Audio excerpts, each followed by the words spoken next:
sometimes you don't know where to start. And I Yeah. think the best thing to do is just pick one thing, right? Let's say it's just you looking up just how to start your LLC with your business, and just picking that one thing and addressing that one thing.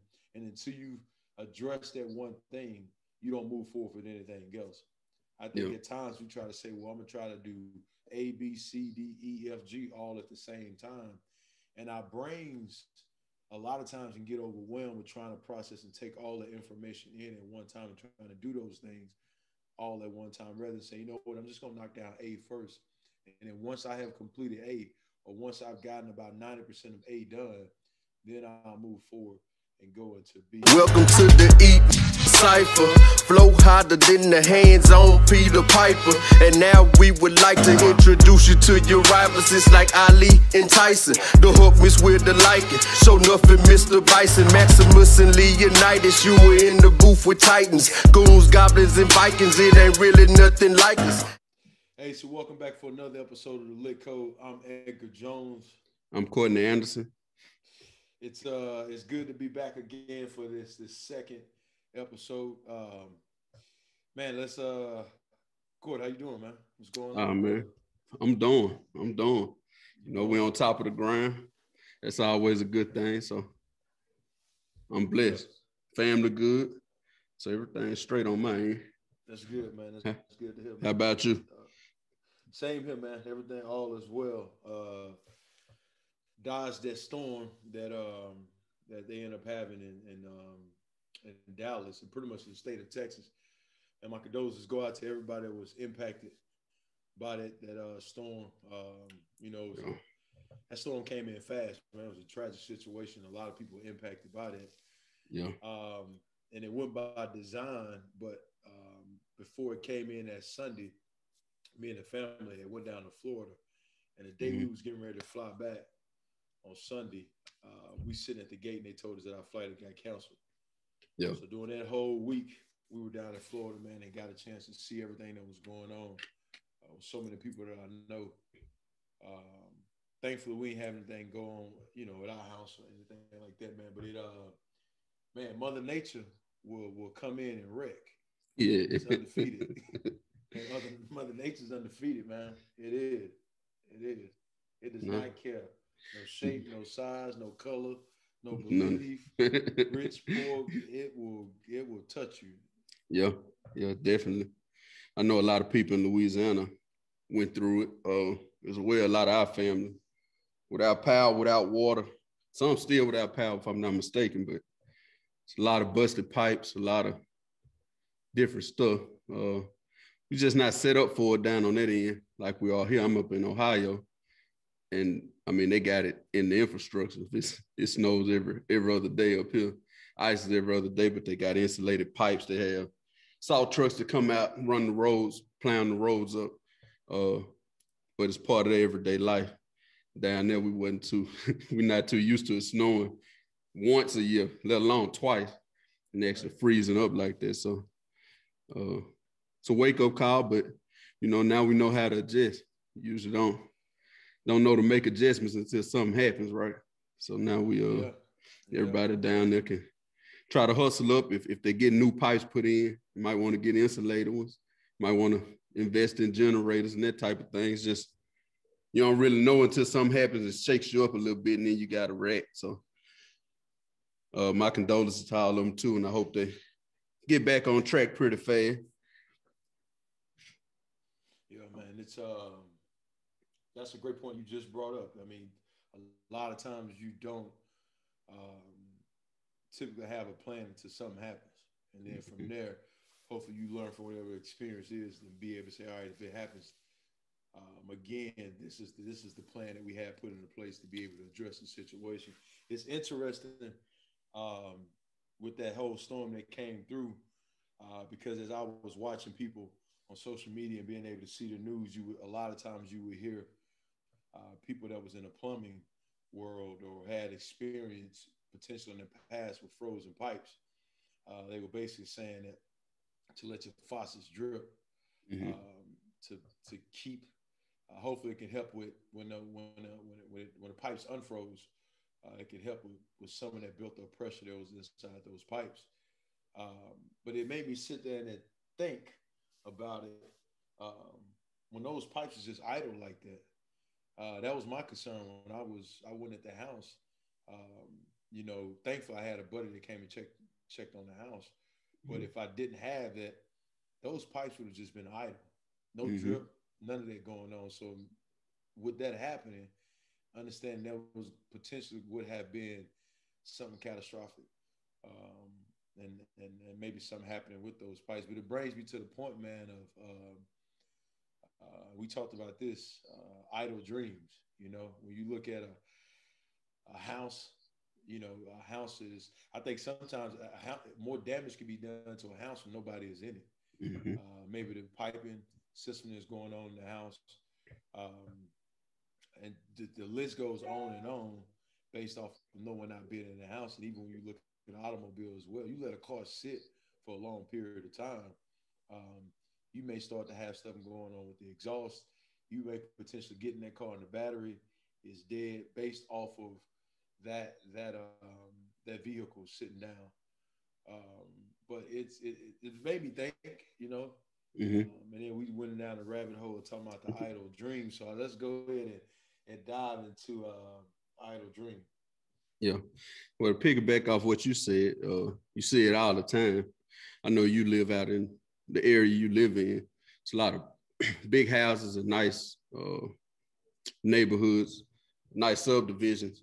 But no matter how big the house, usually, if you see someone move out and abandon the house, there's no upkeep on it.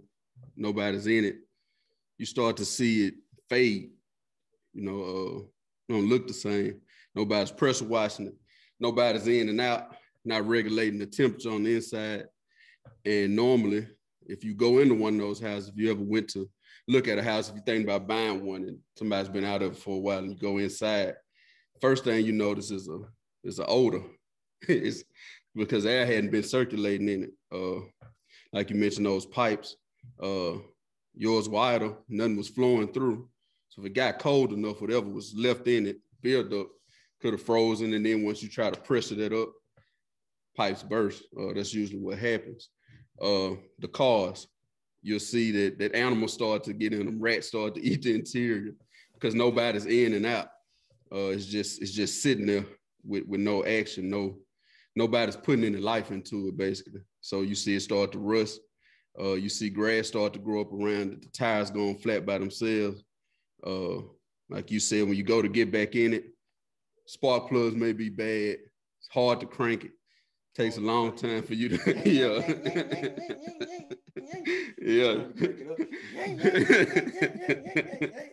Yeah. The gas pedal, hey man, for my people that got them old schools out there, Yes, sir. Yeah, go get you a new battery.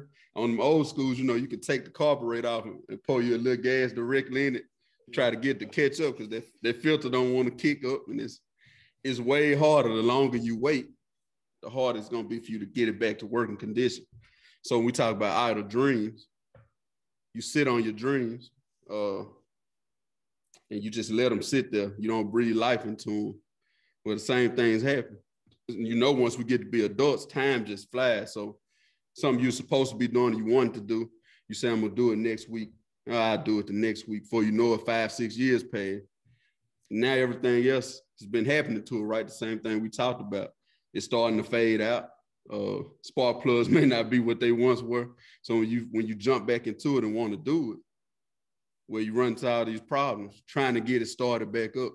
So it's best to keep life breathed into your dreams, no matter what. And we all fall victim to it, right? We all have excuses of why we may not have pursued certain things.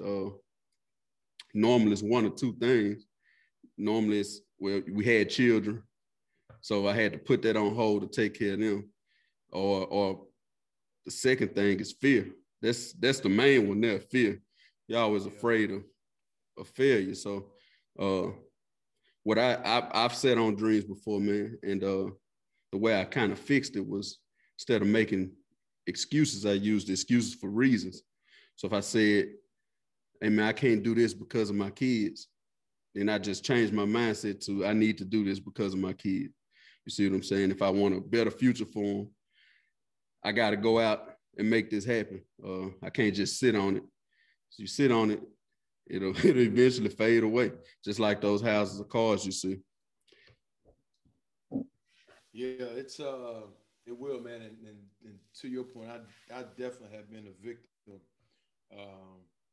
to being able to have a thought or a dream or a goal or something I'm trying to knock down and really just sitting on it and not doing anything at all.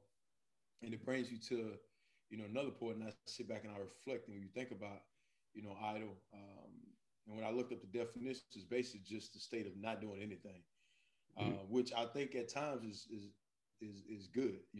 For me personally, I feel like my best thoughts come to me when I'm going on my old man walks.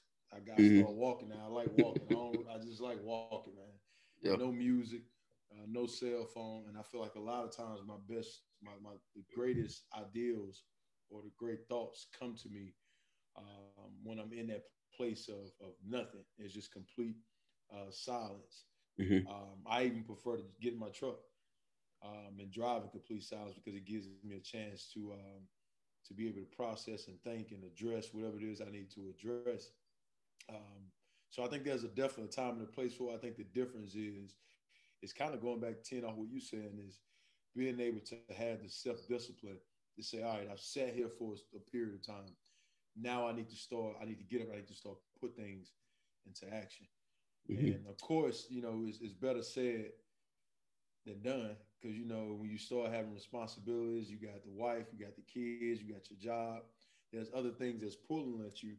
But when you're single and you ain't got no kids, you ain't got no wife, you got all the time in the world. Yeah. And to me, it's doable with anybody, but I definitely think if you're in a state of life right now where you don't have a wife, you don't have kids, and you by yourself, what better time right now to go attack your dreams and start to line things up for your life? Because, right, everything is about time. So hopefully there'll be a time when you get to life when things are busy. You got more responsibility, the wife and the kids, but it's something that I definitely think some do it more than others, and some don't do it at all. Just don't do nothing. Yeah.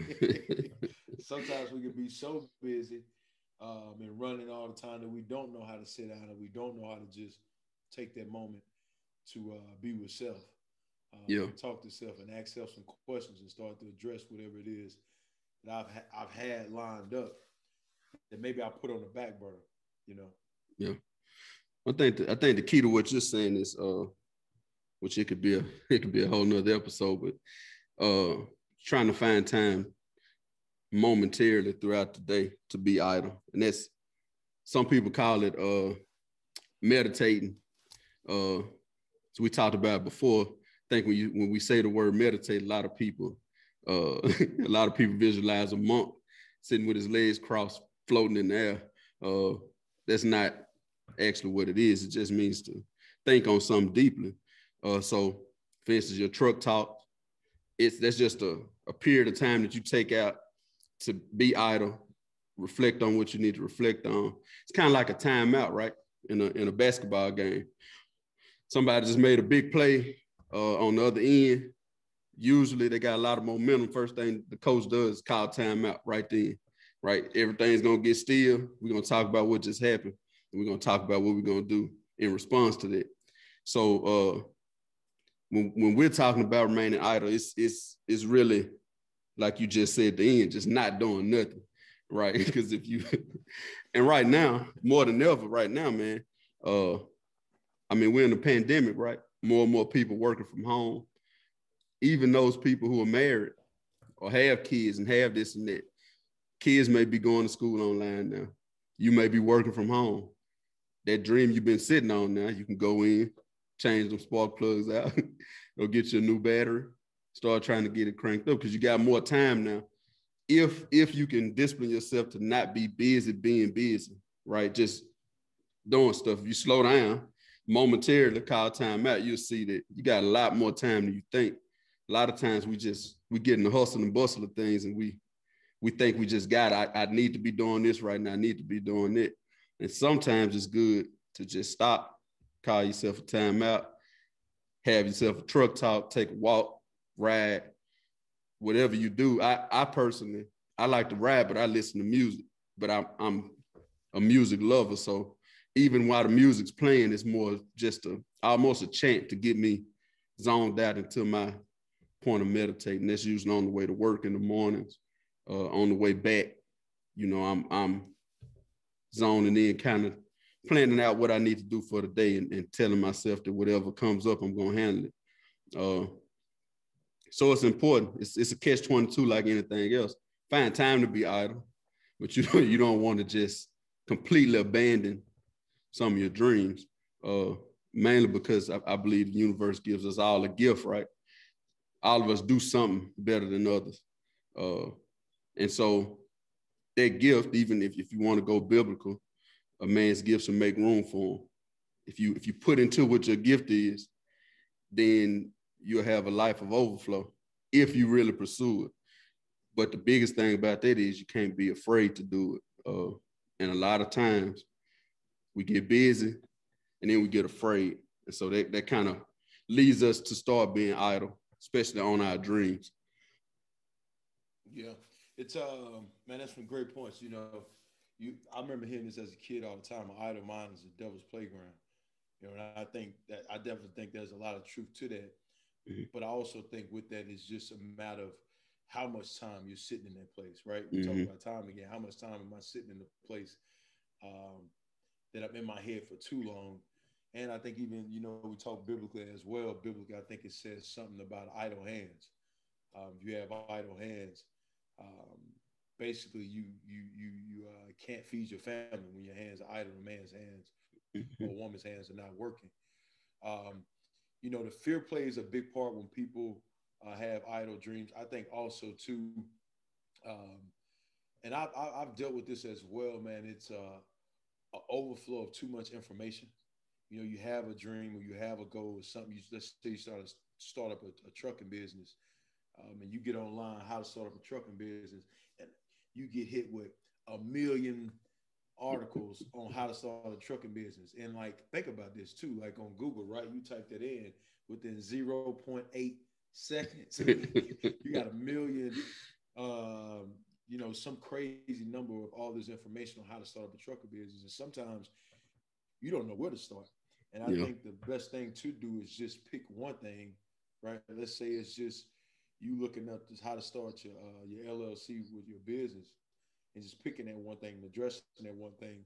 And until you address that one thing, you don't move forward with anything else. I think at times we try to say, well, I'm going to try to do A, B, C, D, E, F, G all at the same time. And our brains a lot of times can get overwhelmed with trying to process and take all the information in at one time and trying to do those things all at one time, rather than say, you know what, I'm just going to knock down A first. And then once I have completed A, or once I've gotten about 90% of A done, then I'll move forward and go into B. So the fear is constantly something that you deal with in everything, but I think an overflow of information is something that a lot of people struggle with. So when you get that information, you just say, you know what, man, you just wipe your hands, man, I'm good. It's just too much. You hear it a lot of times, right? It's just too much for me. It's too much for me. Heck, I'd have been, man, it's just too much right now. But going back, reset, and take a deep breath, say, all right, let me just focus on this one thing and address this one thing or whatever that may be. Yeah. Well, that to me, that can tie into fear because, and that's you being your own worst enemy at that point, right? Because you're taking in all this info. And now, so we talked about last time, but what the L.I.T code is us trying to break down things that seem so big, right? So you're actually moving in reverse when you overflow yourself with info, because now you just made it big instead of like you said, starting with point A, building momentum off of A into B, so on and so forth. So in your mind, it's too much, right? You got all kind of different sayings that your mind will tell you, right? It's too much. I'm not good enough. I'm not smart enough. I don't have enough money. I won't have the time. Just won't work out for me. And you start telling yourself all these things, and then you start believing it. That's the catch to it. So I would say that probably the best thing for you to do is just to kind of weigh out, you know, what if you don't do it, right? What's the other side of it, right? Because the opposite side of you not living your dreams or seeing them through, the opposite side of that is where you living a life that's not what you dreamed of, right? And it's a mind thing. Like when you were younger, you know, you probably afraid of the dentist, right? You watch all these movies. You got Dr. Giggles. You got the movie The Dentist where they doing all these crazy things, right? And you feeding yourself info in your mind. Man, if I go to the dentist and he starts up this drill, it's gonna be rough, right? Then when you finally go, you realize it ain't so bad. You know what I'm saying? And then the next time it's easier. The first part is fixing your mind and then getting through with point A. It's going on and doing it, taking that first step. The dentist ain't so bad once you go, but your mind's telling you, hey man, it's gonna be hell, right? But then what's the opposite side of that, right? You don't go to the dentist, you're gonna have bad teeth. You know what I'm saying? If you're afraid to fly, people afraid of flights, right? Man, I'm scared. I'm gonna have anxiety. It's too high. Once you do it the first time, you realize it ain't so bad. The opposite side of that is if you want to go anywhere far, you're gonna be in for a long drive, or you're just not gonna travel many places.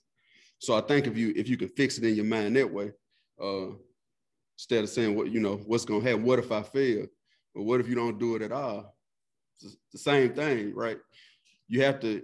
A lot of people get upset with themselves and they start this battle back and forth because you're not satisfied with the life you're living, right? But then you let your dreams remain idle.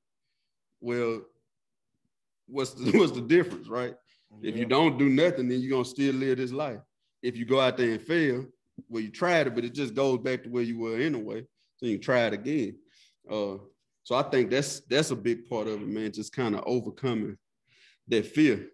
I mean, I've heard Dr. Les Brown say you'll fail your way to success. We all know it from the time we babies, right? we learn how to crawl, and then we learn how to walk. You end up learning how to walk because you get tired of falling. You see your siblings and your cousins running around outside, and you can't get out there. You can't keep up. Sooner or later, you fall your way into walking with. You know what I'm saying? Riding a bike, right? You get enough scrapes on your knees and elbows, somehow magically you learn how to balance all of a sudden. It seems all of a sudden, but it's not, So I think you just can't be afraid of that failure, and you can't allow your mind to take over and make stuff bigger than it is. Yeah, man. You allow that mind to take over, man. It will take you for a ride. It'll take you for a ride that you ain't never seen at the circus, that you never seen at the state fair. And man, the mind is an interesting thing, man, because it's always giving you information. Yep. It's always negotiating. It's always trying to find out on a way on how to get out of something, or telling you why it won't work, or why you shouldn't do it, or why you shouldn't.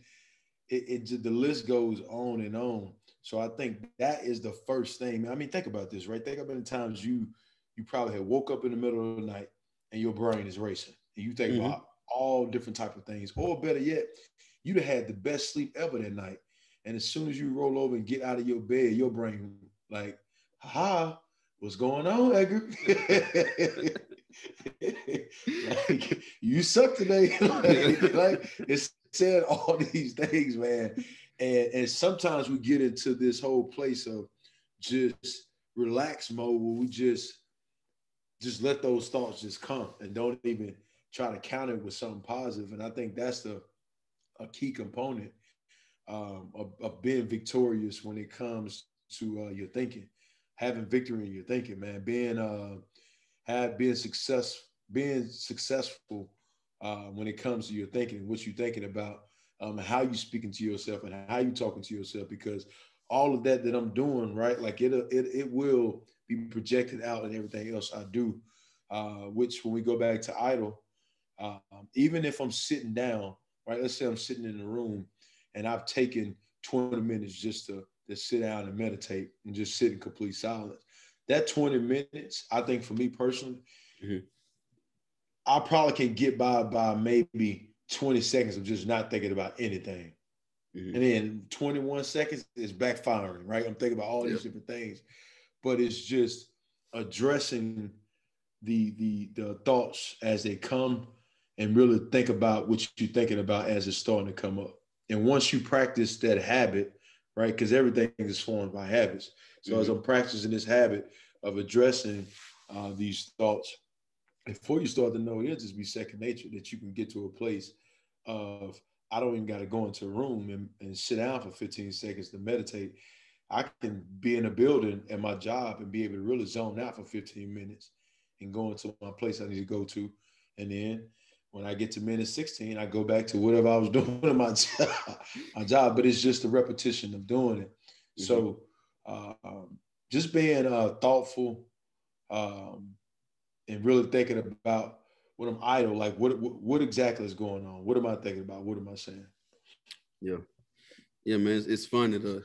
The definition I saw a fit the other day, or acronym for it, was false expectations appearing real. And that's what we're talking about now. Your mind giving you this false expectation of, oh man, it's gonna be so bad. It's gonna be so hard to do. They're gonna tell me no, right? And then you make it real. Right? You remember Steve? You remember the big dog that lived behind Sylvia's house when we were growing up? Big black lab at Quinn's godparents' house. We used to be so scared of Steve, right? If you leave, Steve had this, and I ain't even exaggerating, 100-foot rope that he was on. It wasn't a chain or a cable. It was actually a rope. And Steve was a 90-pound all black lab, right? And he knew his job well. He guarded the house like none other. So when we be coming from dances or anything from the rec, and you walk up that road at night, man, Steve coming. You know, so we always have to run by that house but his rope really couldn't come but to the edge of the ditch, right? But in my mind, it was kind of like the movie Sandlot. When I was little, Steve looked like this big black Godzilla lab with dinosaur teeth and red eyes. And so I remember the first time Quint took us over there, Steve ran up, and I'm scared. He ran right up to Quint, jumped on his leg. Quint rubbed him. Told him, man, rub him. You ain't gotta be scared of Steve. The whole time, man, I was in fear for my life. Yeah. Steve was just a big friendly dog to us, the people he knew. And he knew me because we've been at Aunt Sylvia's house 100 times. He'd be right there, you know. But in my mind, I had this false expectation that if Steve ever get to me, man, he gonna have a nice little lunch. You know, I was a plump little fella, so I'm thinking I can't outrun Steve. So in my mind, I was just gonna be a big old meal. Whole time wasn't nothing to Steve. But that's what we do to ourselves, right? We have a fear that it's gonna be hard or we can't do it. And at the end of the day, that fear is built by none other than us. We built it ourselves, right? One of the biggest things is well, I need somebody to help me out and do this, and they're gonna say no, right? Well, we hear no all the time. No is just evidence that you're getting closer to a yes. So you don't need but one of them, right? You can have 100 no's. The right person say yes. You, for instance, right? You did your thing your last year of college. You led the nation in sacks for your division, right? Phone don't ring for the draft, right? So it means a lot of people were giving you no's. Ravens call, and then you go from that to 7 years. Now it's a lot of in between now, a lot of hard work in between. But that one yes is all you needed to springboard you on to making a long career out of it. So we just have to fix our minds, man, to not be so afraid. I think that's the main thing. Like, and it's all, we produce it ourselves. You said the mind's a crazy, crazy place. If you let it, you start to believe it. You start to believe what people say, and I mean, you can call one person sometimes. Like, you can have this incredible idea, right? Everybody's everybody loves and you call this one person, and all they're doing is being subjective. They're just letting you know, okay, well, you can do it, but it's going to come with this, that, and the third, right? As soon as you don't hear everything's going to be perfect, in your mind, you're ready to quit. You ready to quit? Yeah, I'm gonna give it up. Hey man, forget that. Let's just not do it. And in the process of you not doing it, your mind's still working, right? It's still saying, hey man, we need to do this. But you're not doing it for so long and it's staying idle. And then when you finally wanna do it and spark it, like we talked about earlier, now I don't want to crank. What your mind do then? Ah, man, this junk, it ain't gonna work. And then you quit again. I told you it was junk. I told you it was gonna work. Quit again. And then before you know it, you need to do every time you let it remain idle for longer. When you come back to it, guess what it's gonna require? More and more work to get it done. Because more and more has happened to it. Instead of you just having to change out spark plugs, now you need a new fuel filter, maybe a new fuel pump. You got to change the interior out because rats and they holes in it. It's just, your wiring might need to be redone. When you could have just jumped right into it and maybe bought a new battery and it would have fired up for you. But if you let it remain idle, you got more work to do just to get it started. Yeah. Then once you get it started, you'll find out from letting it sit that I got other little stuff that's going on, right? My shop's bad now. I got a slow leak in this tire. But at least you're going, right? Now you got momentum. We'll work on that. Every week I work on something else. So that's the main thing, man. Getting past yourself.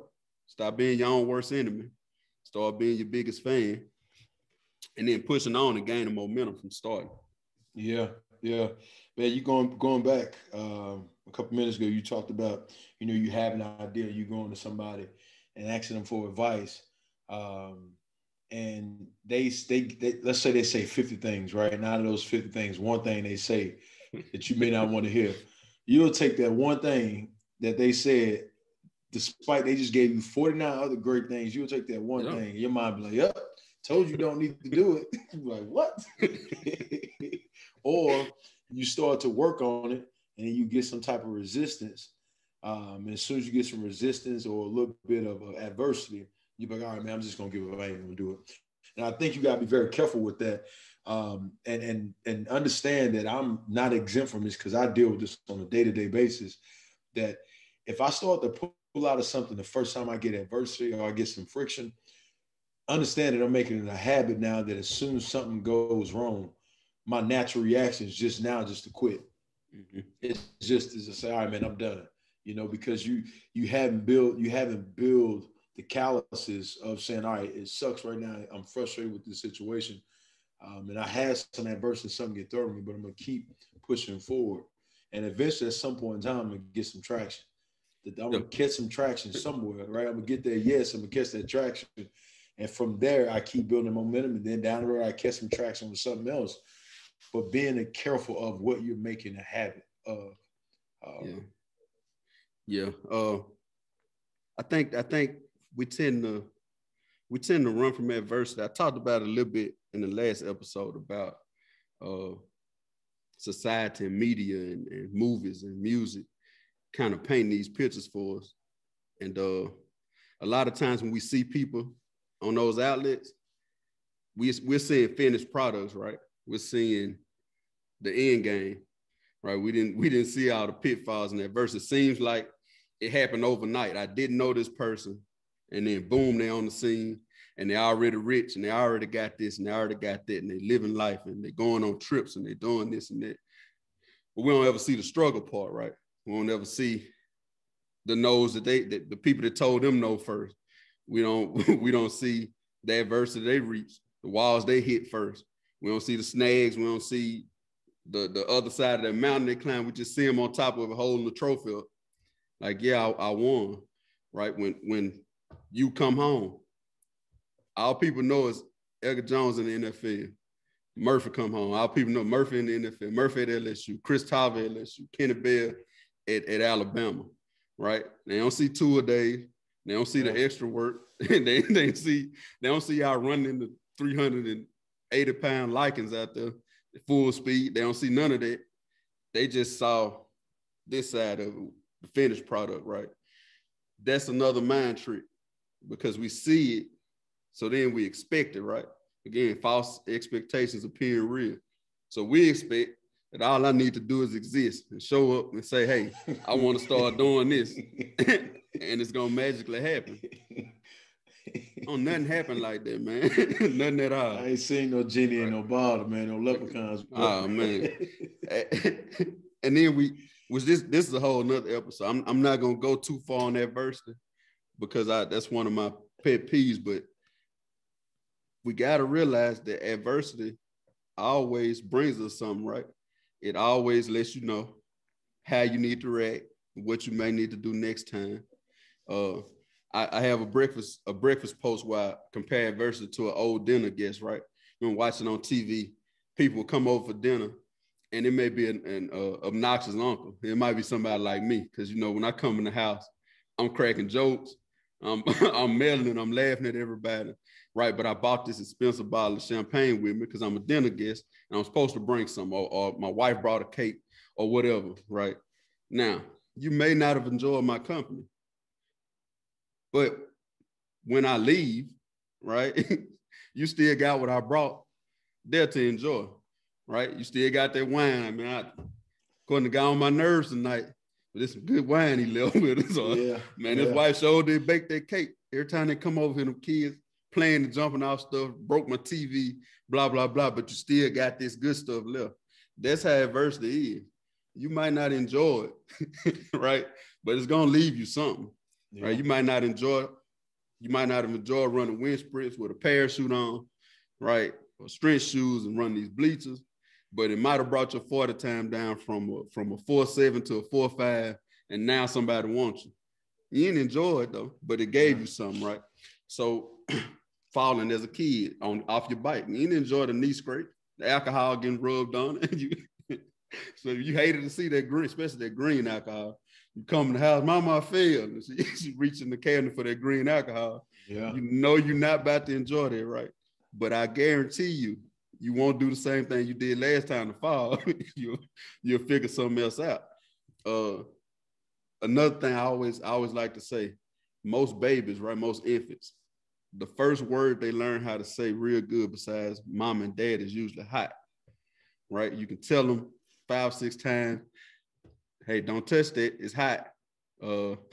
Stay away from that iron, it's hot. Don't touch that water, it's hot. And they'll still, you'll try to correct them, and they'll finally get to where they touch it. And the first thing they do is snatch back and say, hot, because they learned through that adversity that it's hot. Now they know, hey, we can't touch that no more. We need to handle it a little different. So I think if we start to view adversity different, start to expect it, start to know it's going to give you something, treat it just like the good, you'll feel better about going on pursuing your dreams. You won't be so prone to be idle so long. Yeah. All great points, man. You know, when I sit back and I think about idle dreams as well, for me, I've dealt with the fear of, you know, if I start this, what people going to say if I fail? Yeah, that as well, right? Like, if I get this started, what are people going to say if I fail? And a lot of times people not even paying attention. They so busy they own head thinking about their problems and what they dealing with and them trying to get their own thing going. They may appear like they paying attention, but they probably not. They probably not. So getting over that and understanding too, a lot of times when you're, you know, I brought this up earlier, when you're going to go talk to somebody and you're trying to get advice about something that you're trying to get started up, even if they're saying something to you negative that you may not like to hear, I have started to understand that a lot of times it may not have anything even to do with you. It may not even be personal. It probably just be off their own place that they're in their life, or maybe they've had a bad experience. So they're just sharing with you their experience, not anything that has to do with you. Mm-hmm. So really getting out of your head, right? Getting out of your head, but also tap into your head and tap into the right things you need to tap into, and understanding that people just I ain't really gonna be paying attention if you fail or not. And I mean, if you do, they own to the next thing, because we're wired to just go on to the very next thing. Yeah. Well, part of that, again, it's a mind thing, right? We're all we've all been there before. Like everybody's gonna talk. Everybody has something to say, right? But most of the time, they're not worried about you. You're not that important. You're the most important thing in your world. Yeah. But most time in everybody else's, you don't really unless you bringing something to the table, unless you providing for them, or their life depends on what you do, like your children or somebody you're taking care of.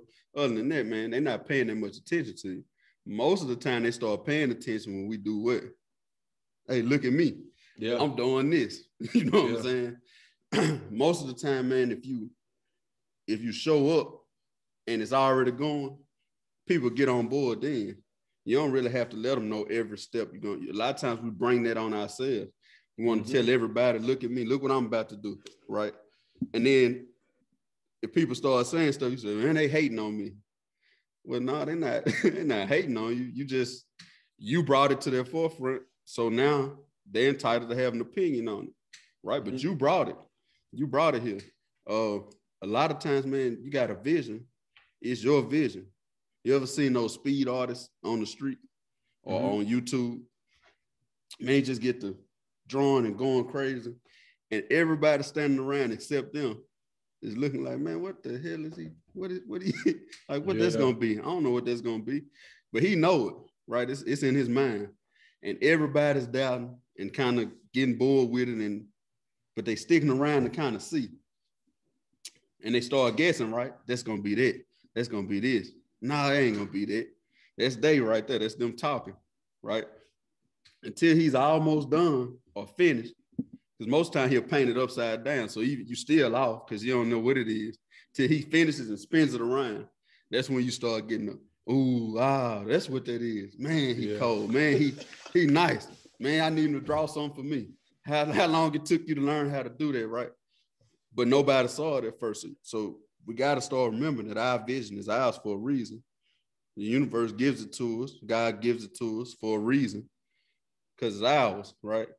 Now, somebody else might have that same one, right? Me and you might have had the same vision. We're going to do something, but the way we get to it may be totally different. Yeah. Because we're individuals, right? So it's another mind trick again. Like we have to get out of thinking we're that important to everybody for one.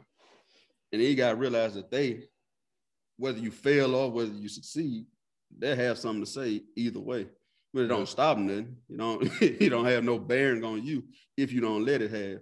So just got to kind of, like you said, get out of your head with the negative, get into your head with the positive, and just keep on pushing. Yeah. What would be some advice you would give to someone that's listening right now that, because we've said a lot of things, right? We talk about being idle. What would be some advice or just something you would give to someone that's paying attention right now that's in a place where they've had those idle dreams? I'd say, man, the longest journey in life begins with one step, right? So the first thing you got to do is go for it. You got to start. You got to go places here. You got to go. That's the main word in there. You can't do it just sitting still. So whatever it is you've been sitting on, make that first step.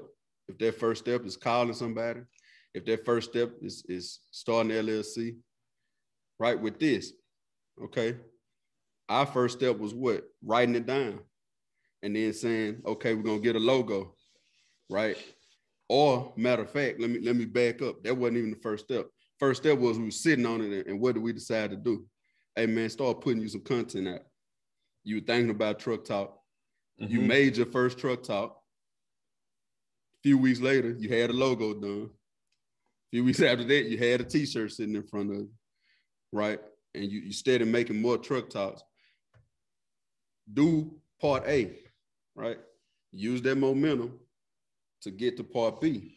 If you halfway in between, so one thing about it, if you're gonna be idle, right? I learned this. I used to drive a truck at a plant, right? And just have to dump aluminum out. So I had a PT on and this long 52-foot trailer would go in the air and dump it out. We had trailers come in all day, big trucks come in back into the bay. One of the main rules was, and the main thing that the truckers did when they backed into that bay, They took out what you call a wheel chop, right? In the country, we just use a cement block or a board and wedge it under that tire, right? Chop the wheels, and that keeps it from rolling backwards, right? Because they're going to be in this backwards or forward. They'll be in this bay. We're going to drive forklifts up on. It's going to be a lot of weight pushing. They don't want that to roll, right? And you got a dock lock on it. Chock your wheels, man. If you're going and you get to a stopping point, the main thing is making sure you don't roll back. You don't want to roll back at all, so chock your wheel. And then don't sit still too long. So you got to get to a stopping point, like you said. Get there, plan your next, call your timeout, plan your next thing, but don't lose ground. So my advice would be start, first of all. Got to start. You don't start, nothing else matters. But then when you start, build your momentum. And, man, make sure you chock your wheels. Don't lose ground. And that's the advice I would give to anybody who's going through any idle moments. Just jump, get that first punch out of the way, and everything else will kind of fall in place. Yeah, that's some good advice, because I'm sitting up here thinking about that too. And if you're listening, you're in a place where you feel like, man, I've had this dream and I've just been sitting there for a while and I haven't did anything. A lot of times what we can do as well, just be sitting on something and not saying anything to anybody about it.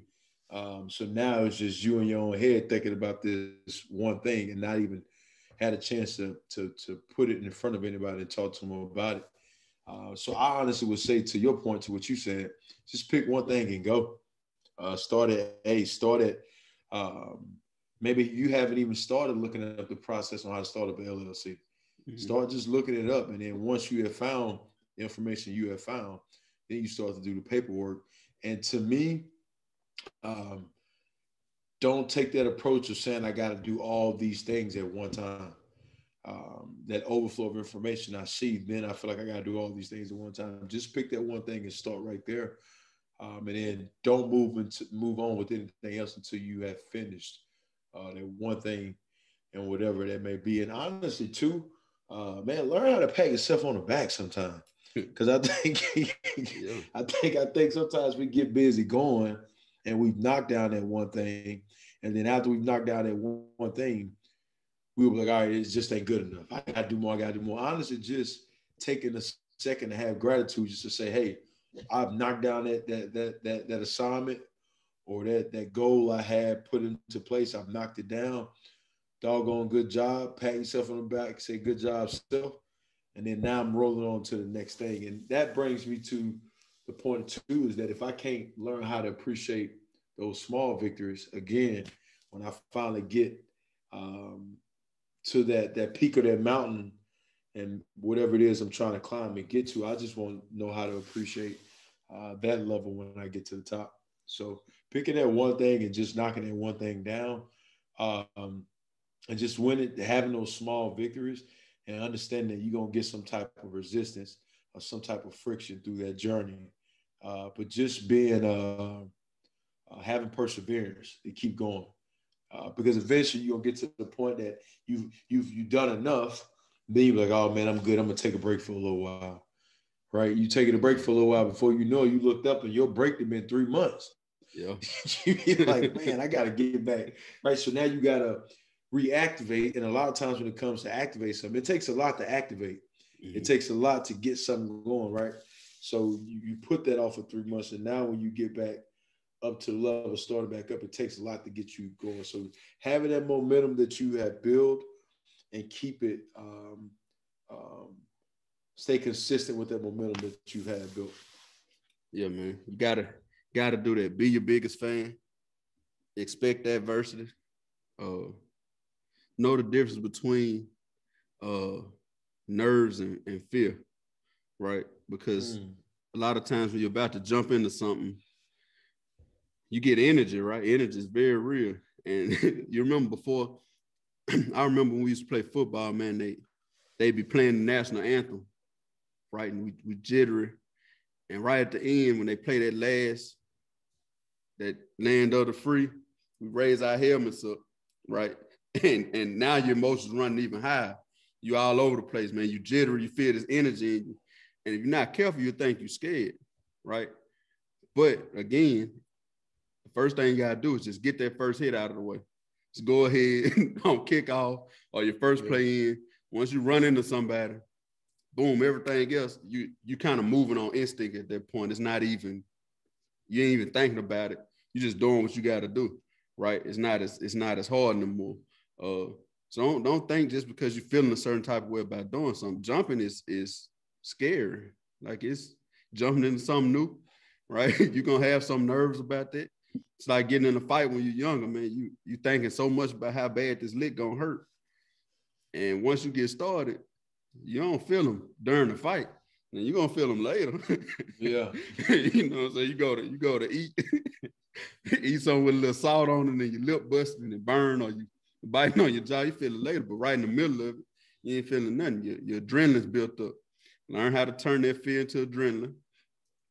Be your biggest fan, like you said, man. And no matter what, just keep on pushing. Because you gotta remember the other side of that is, the other side of not living your dreams is exactly what it is, not living your dream. Now you're living another life that's gonna always keep you disappointed. You're gonna always be wanting more. And the only thing that's really holding you back is you and that old mind. So, man, fix that mindset. Start using that lit code. Be lit, man. And just go ahead and knock it out the park. That's all you got to do. Yeah. All good advice, man. All good advice. Hopefully this is if you listen, you checking this out, you're at that place where you've had something and you've just been sitting on it for a long time, and that's all right. The good thing is you've been able to get this information now. Now we want you to start to put things into place and actually start to put things into action and make it happen, because you can do that. So thank y'all again for checking out this episode of the Lit Code.